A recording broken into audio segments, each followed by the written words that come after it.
Trading की दुनिया में चार्ट्स पर कई पैटर्न बनते और बिगड़ते हैं। आज हम एक ऐसे ही खास पैटर्न को समझेंगे जो अक्सर बाजार का बॉटम पकड़ने में माहिर ट्रेडर्स की मदद करता है।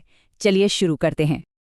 अच्छा, हर ट्रेडर का एक सपना होता है ना, कि गिरते हुए बाजार में वो सबसे निचला पॉइंट पकड़ ले जहां से ट्रेंड बदलने वाला हो। ये आसान तो बिल्कुल नहीं है, पर हाँ, कुछ खास चार्ट पैटर्न हमें सही दिशा जरूर दिखा सकते हैं। तो आज हम एक ऐसे ही पैटर्न की गहराई में उतरने वाले हैं। ये ज्यादा देखने को नहीं मिलता, लेकिन जब ये चार्ट पर बनता है तो बहुत पावरफुल होता है। इसका नाम है डायमंड बॉटम। तो सबसे जरूरी सवाल, चार्ट पर इस हीरे को पहचाने कैसे? इसके लिए हमें कुछ खास बातों पर गौर करना होगा। चलिए इसकी बनावट को ठीक से समझते हैं। डायमंड बॉटम को पहचानने के लिए मोटे तौर पर 3 चीजें देखनी होती हैं। पहला, इससे पहले एक क्लियर डाउन ट्रेंड होना चाहिए। दूसरा, इसका अनोखा आकार। और तीसरा, सबसे जरूरी, ट्रेडिंग वॉल्यूम का बढ़ताव। अब जरा इस चार्ट को ध्यान से देखिए। कुछ बहुत ही दिलचस्प हो रहा है यहाँ।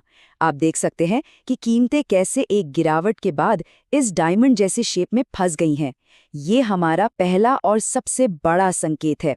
और ये देखिए वॉल्यूम की कहानी। ध्यान से देखें कि कैसे पैटर्न के अंदर वॉल्यूम लगभग सूख सा गया है और फिर ब्रेकआउट वाले दिन अचानक एक बड़ा स्पाइक आता है। ये तूफान से पहले की शांति जैसा है। चलिए अब जरा इसके पीछे की साइकोलॉजी को समझते हैं। आखिर ये अजीब सा डायमंड शेप बनता ही क्यों है? चार्ट पर असल में हो क्या रहा है? अगर इसे सीधे सीधे कहें तो ये पैटर्न बाजार में खरीदारों और बेचने वालों के बीच एक जबरदस्त जंग की कहानी है, जहां कोई भी फैसला नहीं ले पा रहा है।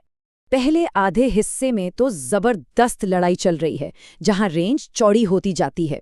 लेकिन दूसरे हिस्से में दोनों ही पार्टियां थकने लगती हैं और कंफ्यूजन अपने चरम पर पहुंच जाता है। और बस यहीं से एक बड़े ब्रेकआउट की जमीन तैयार होती है। ठीक है, कहानी तो अच्छी है, लेकिन क्या ये सच में काम करता है? क्या नंबर्स इसे सपोर्ट करते हैं? चलिए अब डेटा देखते हैं, क्योंकि आंकड़े झूठ नहीं बोलते। देखिए, पिछले डेटा के हिसाब से जब भी इस पैटर्न से एक कंफर्म्ड ब्रेकआउट होता है तो औसतन 36% का एक शानदार अप मूव देखने को मिलता है। ये काफी मजबूत आंकड़ा है। और जो बात इसे और भी खास बनाती है वो है इसकी सफलता दर। खासकर एक बुल मार्केट में इसके फेल होने की संभावना सिर्फ 4% होती है। मतलब इसकी एक्यूरेसी काफी हाई है।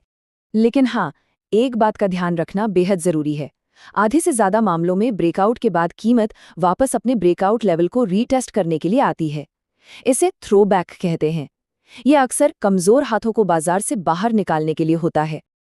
अब कुछ ऐसी बातें जो आपको किताबों में नहीं मिलेंगी। ये हैं प्रो टिप्स। रिसर्च बताती है कि जो डायमंड पैटर्न आकार में लंबे और चौड़े होते हैं वो ज्यादा अच्छा काम करते हैं।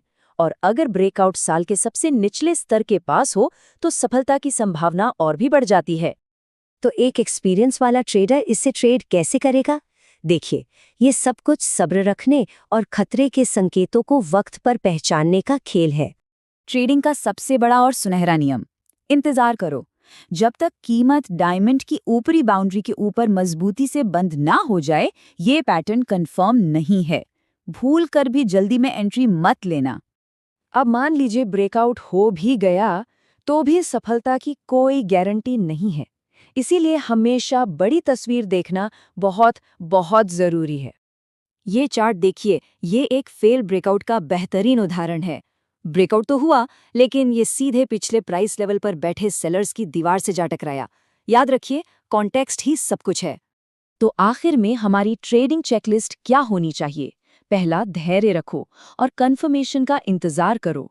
दूसरा, ट्रेड लेने से पहले ऊपर की तरफ कोई रुकावट यानी रेजिस्टेंस है या नहीं, ये जरूर देखो।